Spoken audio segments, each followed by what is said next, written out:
Hi guys, it's Kelly here and I'm back with another video. Today's video is featuring the October kits from Spellbinders. I am late to this party, but I'm using the embossing folder of the month, the clear stamp and die kit, the small die of the month, and then the real star of the show are these little arches. Those are available anytime. So we're going to start with our backgrounds using the embossing folders. We're going to do some ink blending. We're going to do lots of stuff. This is a long one. Hit pause, get you a snack, settle in, because we've got a lot going on for these two cards. So when I first saw these products, I thought that they would be super cute to see in a little snow globe, especially the really tall penguins. And so that was my idea. However, I did not have a snow globe die that would be large enough to fit all of my characters in. So we're DIYing our snow globes today. I think they came out super cute. And you can do this honestly, even though the kits are it's coming to a close because it's the end of October. If you missed out on the kits, you can get them today. I think today is the last day. But if you missed out on the kits, you can do this with literally any of your Christmas things. Make little snow globes, any of your images will work. This is just to give you some ideas of how to make the look of a snow globe with maybe some other items that you have. So for the ink blending, I normally do my ink blending twice, but I'm actually going to do it once. Then I'm going to do my embossing. Then I'm going to do my second layer of ink blending. So in case you are new to embossing folders, or maybe you just haven't really thought about it, you always have two patterns with your embossing folders. So this first one that I did, I actually embossed it upside down, which gave me a debossed look. So you can see the difference here. The one on the left is embossed, so it's raised. The one on the right is debossed, so it's sunk into the cardstock. And you can do this with any of your embossing folders. Literally any of them. You can get two different looks from them. So the same but different. And I'm always about stretching my supplies. So once I have that part done, then I'm going to go in, I'm going to do my second layer of ink blending. I just skipped the lightest color, which was speckled egg. I just blended my salty ocean into the top portion because I wanted that to maintain its lightness. It's just kind of a fun little gradient background that will work for both of my cards. But anyway, as I was saying, today is the last day to get the kit, but they have a great sale going on right now. It's called the Scary Good Sale, which might sound like it's all about Halloween, but it's actually not. There's a ton of older kits in there, so if there was one maybe you missed out on, check there. There's dies, stamps, sentiments. They always have the best sales, so Spellbinders has that going on as well. I will link it below. But we're going to make one of these an actual shaker snow globe, and then we're going to make one of them as just the look of a snow globe without the actual shaker portion. My original intention was to make shakers two ways, but the Santa is just too large. So even though he's the small die of the month, he is not that small, y'all. He is a big guy. Santa's a big guy. So anyway, for the background, I just did some clean, just water droplets. And then I'm going to go in. I showed you two options. I typically use the Perfect Pearls mixed with a little bit of water, and that's what I'm going to use today. But Picket Fence has actually come out with a paper splatter that is a white, shimmery, I think it's called frosted white, which is a really great option because a lot of the iridescent ones that you see have a tinge of pink or a tinge of green, but theirs is actually white. And then just for an added layer of snow, I am also going to use some it's Distress Ink in the color Picket Fence. I know I just mentioned the company, but they're two different things. And then I'm going to set those aside to dry. I'm going to get my stamping done and my die cutting done so that we can get into the coloring. Like I said, this is a long one, but it's because we are doing quite a bit. So hopefully you'll hang in there with me through the whole thing. Because we're not going to actually get to the snow globes till almost the end of it, almost 20 minutes in, because there's so much prep work to do before we get to the snow globes. So I've stamped my penguins out in Copic Safe ink, and then these are all the die cuts that are going to make our Santa. I chose to cut all of mine out of white because I do like to Copic color mine, but there are other examples on their website where people use colored cardstock and it came out amazing. So don't feel, if you're not a colorist, don't feel like you have to color the dies. You can just use colored cardstock and it'll still be beautiful. So for the Copic coloring, typically, if it's a layering die, which this one is, like it has several layers to it, I like to lay them on top of each other so I can figure out where the shadows are. Because this die has embossed lines in it, it was really easy to tell where the other images or the other layers were going to sit. So I really didn't have to do too much. I did have to do it with the beard, like the mustache on top of the beard, and then I did do it with the arm on top of his little belly. But for the most part, I just followed those little lines, and it worked out pretty nicely, which was kind of nice. So while we're coloring, these items are our white items. So this is all of like his trim, his beard, his mustache. So I'm just adding shading to them with some grays. There are some, like his beard did get a little bit dark. It ended up more on the gray side than the white side, but it doesn't really bother me per se.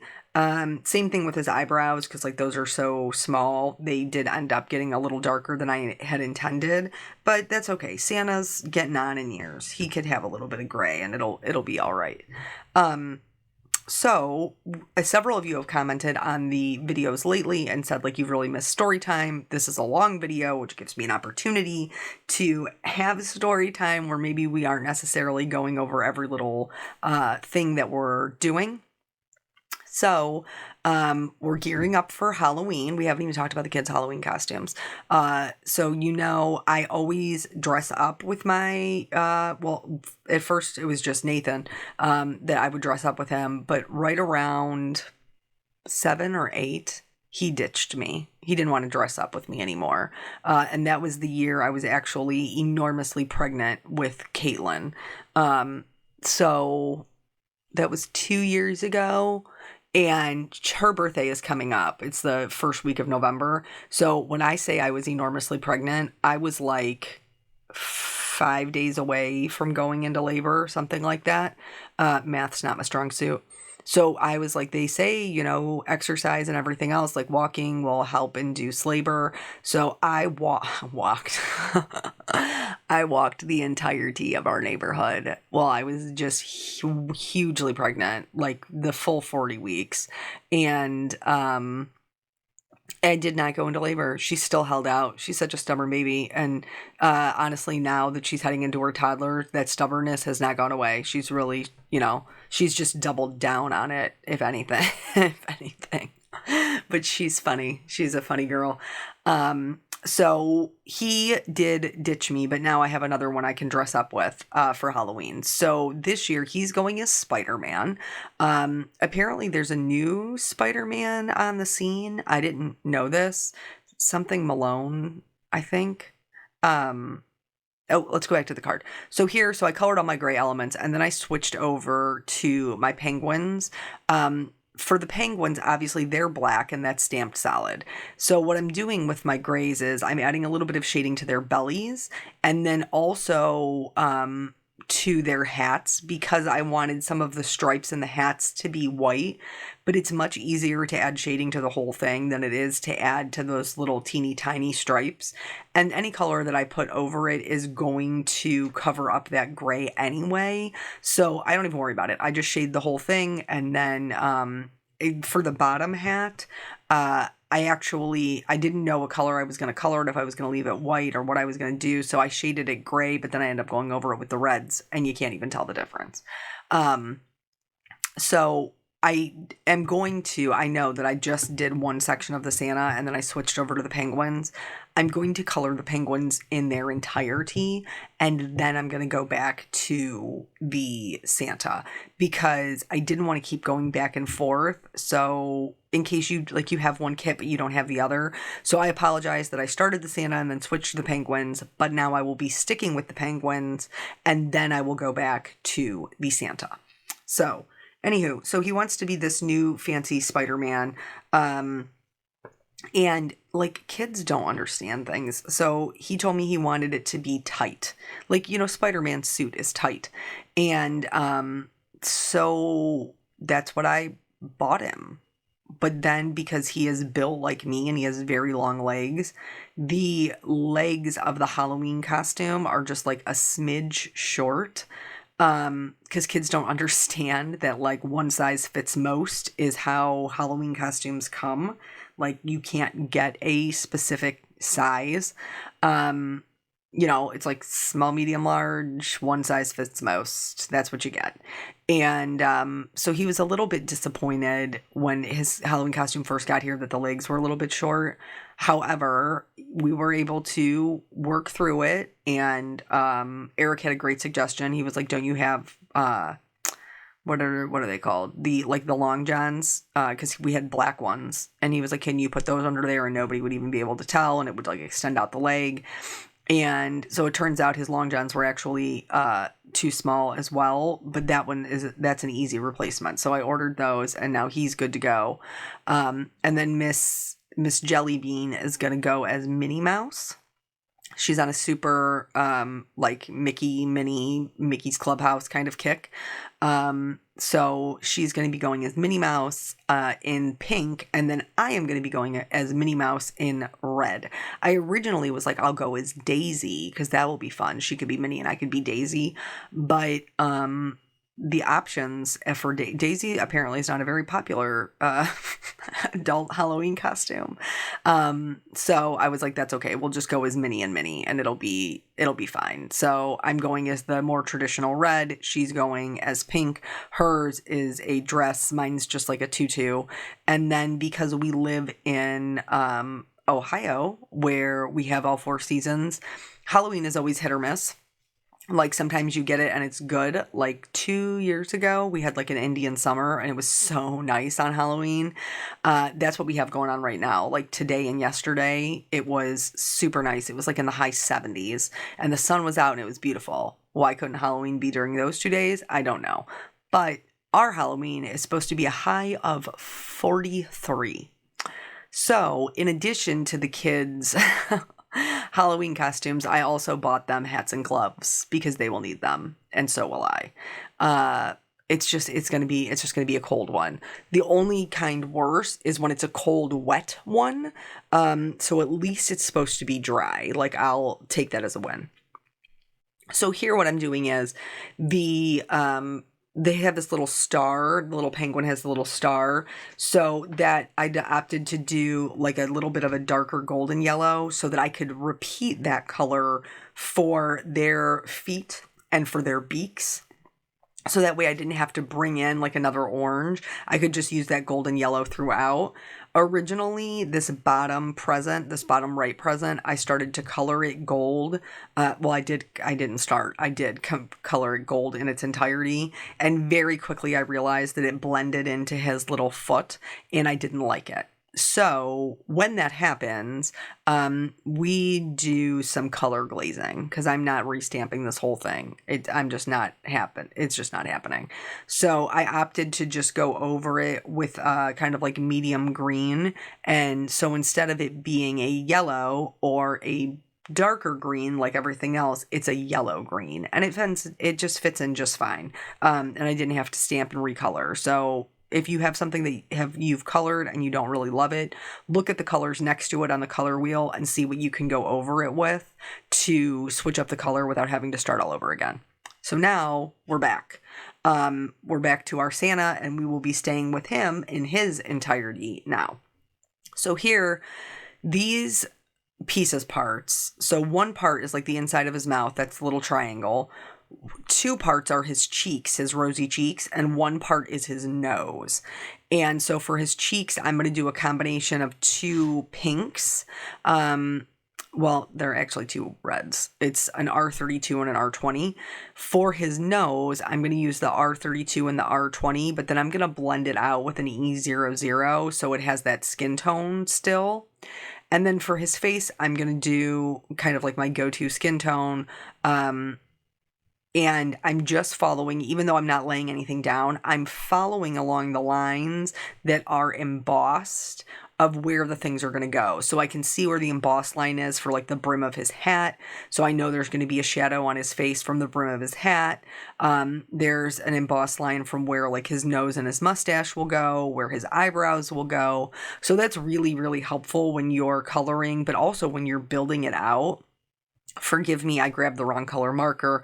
I was like going over it and I was like, why is this not blending that well? Well, it's because I grabbed the E50 instead of the E00, and the E50 is my lightest color. So we got all that worked out. Now we're going to move on to the Santa suit. And like I said, just followed the embossed lines. This leg is tucked behind the other, so there'll be a shadow. His like band, like the top of his pants, is going to like be a bit fluffy and it's going to cast a shadow. And then here's where I used his arm. I did not go around it in the darkest color. I went around it in the lightest color, and that just makes it much easier to cover up. So that way I'm not getting the dark line on the arm die cut. But then once I have that down, then I can just go in, cover that up with the darker color, and add my shading as I normally would. So yeah, so it's going to be really, really chilly on Halloween. That at least it'll be dry. Kelly, be an optimist. At least it'll be dry. So normally we do pumpkins much closer to Halloween, but we ended up having to do them last weekend because that was the weekend that I had Peanut, and so we did good. We couldn't go to the pumpkin patch because it was just too muddy, because we've had so much rain recently, and that was kind of a bummer because we like to take the kids every year, so that they can take the hayride and play in the corn maze and all of that stuff. But it was just it was going to be just too muddy. So we ended up just going to the store and buying pumpkins. And then Eric's brother and his wife, our sister-in-law, were actually in town. So they came out to see the kids and helped us. Well, they couldn't stay for the actual carving, but they did help us scoop the guts. And honestly, that was a win. That was a win because not everybody likes to scoop the guts, particularly my husband. But Caitlin loved it. She loved she just loved being able to scoop the guts out, and she played in the bowl of like seeds and stuff for a really, really long time. And then she kept saying like, open it to her pumpkin, because we decided we were just going to let her draw on it instead of cutting it open. She's like, open it. And like Eric would be like, sorry, sweetheart, your pumpkin doesn't open. Open it. Open it. I told you, that stubborn streak. Open it. But it ended up being a lot of fun. So shockingly, I did a spider on mine. I know. But it was one of the ones that, like, the only ones that I liked in the little pattern that comes in the book. Peanut did a skull face, and Eric did a witch's hat. So those are all out on the porch. Like I said, we are in the middle of having some nicer weather, so they're going a bit quicker than usual. Sitting out there in the heat, they are on the move. So hopefully they last. And then on actual Halloween, Peanut, like, I don't know if you guys do this. We always had Halloween parties in school. And if it was like Halloween fell on the school day, that's when they did them.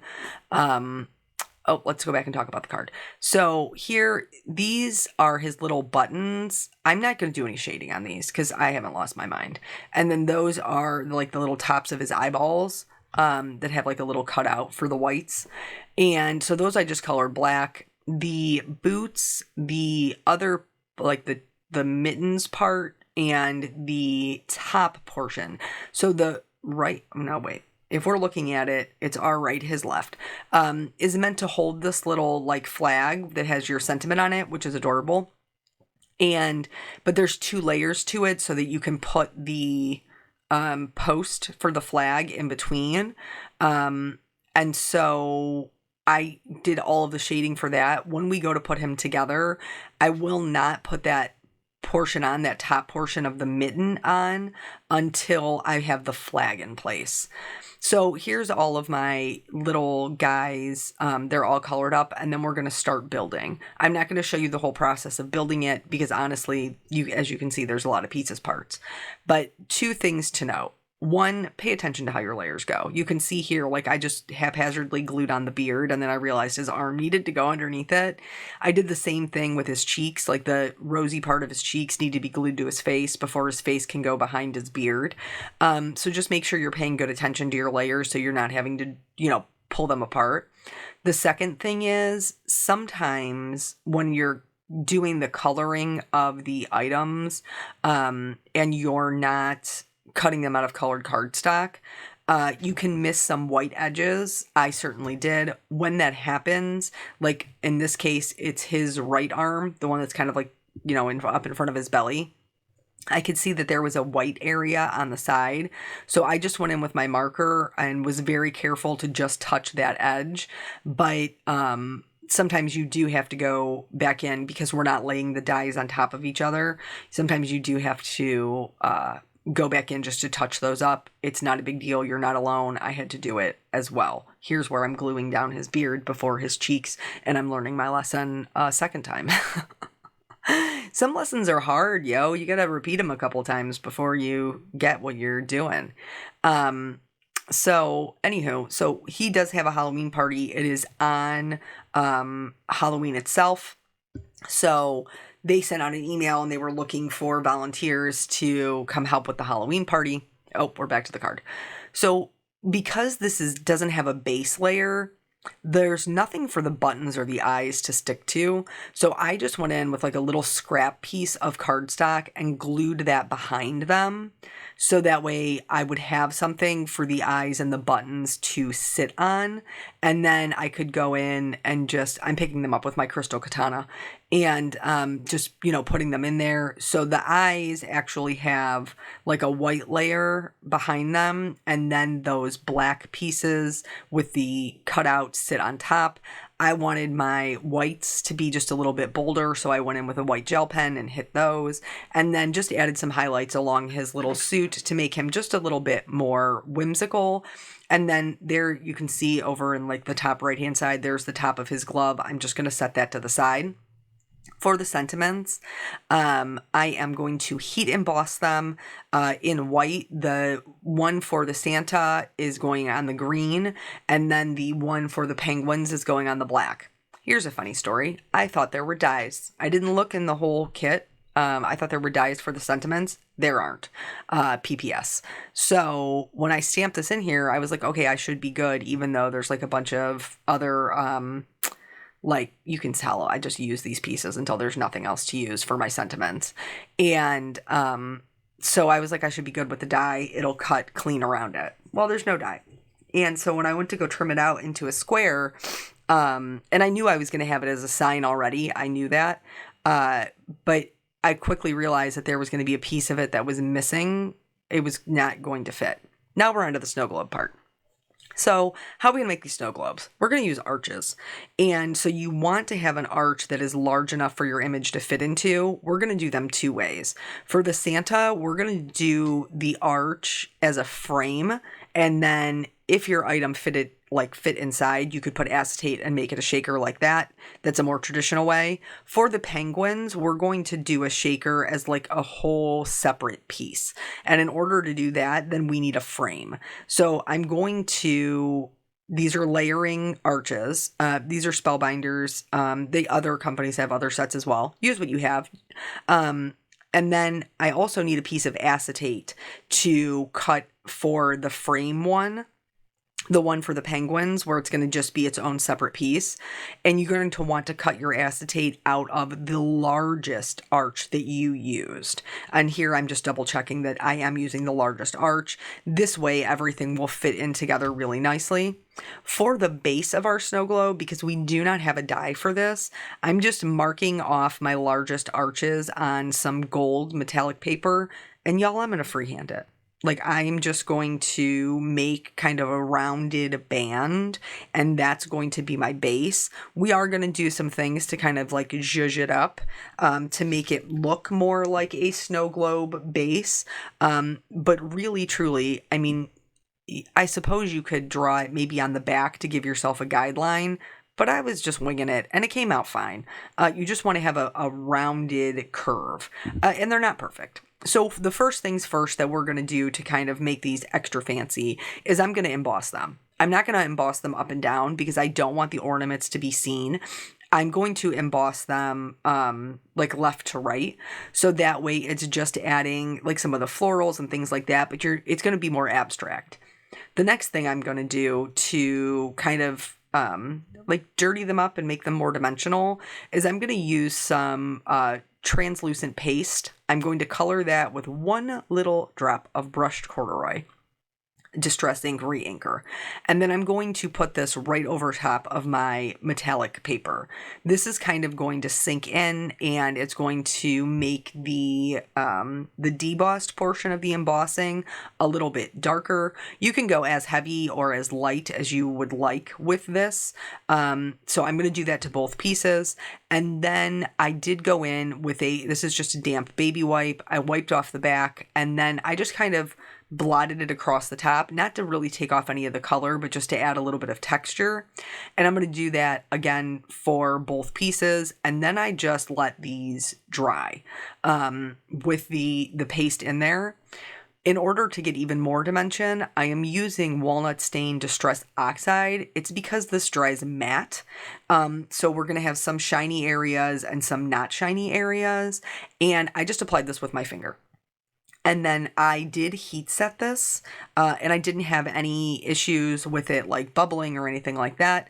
So once I put, like, you want to make sure your paste is dry before you're putting your oxide over it. But once you do the oxide, then you can heat set it, and it was all good to go. And it looked like it had a ton of, texture and dimension, and it was like kind of aged. So even though the shapes aren't 100% perfect, the idea behind it still totally works. And I don't think anybody is going to notice that your snow globe bottom isn't a die. So with that said, we are now moving on to building up the rest of our snow globe scene. I just hand drew some hills and slopes for snow, and then I'm going to trim these out. You absolutely could use a die for this. There's tons on the market. But I'm not even erasing the pencil lines because the next part of it is going to completely cover those up. How so?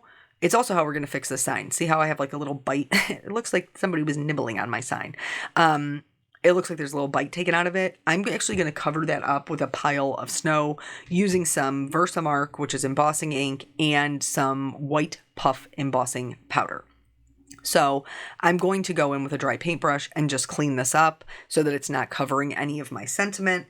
And then I will heat set it. Here's the thing about embossing powder. Most of us are not trying to get multiple layers because usually we're using it to emboss an image or to emboss a sentiment. But if you want multiple layers, while it is warm, you can actually dip it back into the embossing powder and it will stick to itself. And that's what I'm going to be doing for the entirety of these. So I have the Versamark that's on there already. It's going to give me some embossing powder that sticks to it. And then I'm going to heat set it. Don't worry, my fingers are not made of asbestos. Here in 1 second, I'm going to come back into my mind and I'm going to get a pair of tweezers so I'm not burning my fingers off. And then so once this embossing powder is hot, then I'm going to go in and I'm kind of going to dip and scoop so that I can get a really good layer of snow right on the edge. This is super fun to add, and you can do this for any of your scenes. Winter is coming. If you have any cute critters you like to work with, you will for sure, this is a great way to add texture without adding, without having to take markers or anything like that. This just adds a lot of super fun texture pretty easily to make them more interesting. Now we're on to the building.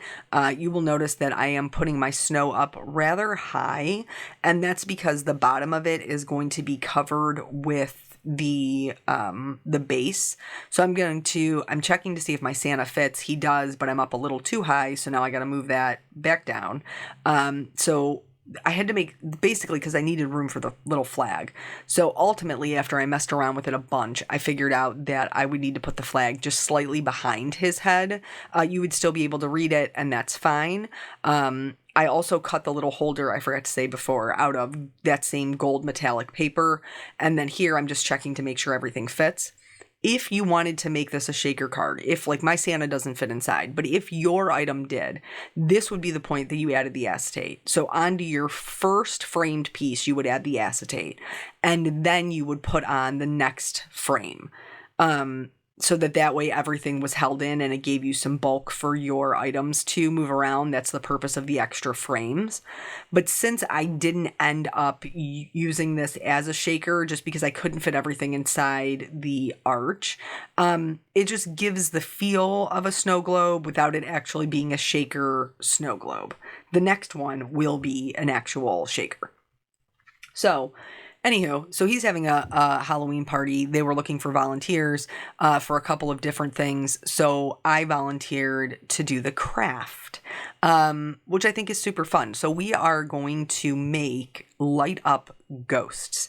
So basically it's like a 4-gallon, what are they? Garbage bag. And then a white balloon. Before you blow up the balloon, you crack a glow stick and put it into the balloon. Then you blow up the balloon, tie it off, put the garbage bag over the balloon, and then tie it with the little like plastic ties that they give you in your garbage bag containers. And then I found these. Originally, I was going to let them cut them out of construction paper, but that seemed like a lot. So for like $5, I found these jack-o'-lantern faces on Amazon. So they're meant to like, for people who don't want to carve pumpkins but want to decorate pumpkins. Here's where we're finally going to put that hand on now that we have the flag in place. But they were like $5 for like 50 of them, and he only has like 25 kids in his class. So they can pick a face, and then they will have a little balloon. I wish I had helium. I don't, because then they would actually fly like little ghosts. But nonetheless, I think it's a super cute idea. I'll let you know how it goes. Here, don't do what I did. Before I did the snow to the frame, I should have put in my piece of acetate. The acetate should have gone first. It didn't. I still made it work, but if you want to have more options for like the different things you can put in your shaker, you need to have the width of the frames to be thicker. Mine isn't. It was very thin because it was only 2 frames instead of 3. But that's actually okay because I just put glitter in mine and it was fine. It still shakes around and moves and piles up on all my little characters and stuff. And so I'm perfectly happy with the way that it turned out. But if you want to be able to put other things in like rhinestones and things like that, you will want to do the acetate as the first layer. So now I'm just building up my snow. I've got my sign in between. Yes, I know my sign is off center. I thought it was kind of cute and whimsical, so it didn't bother me. But if it bothers you, put yours on straight. Put yours on straight where the pole is in the middle. And I did use the flag pole from the small die just because I had it out. But you absolutely could just cut like a thin piece of that metallic cardstock and it will work as a pole for your sign.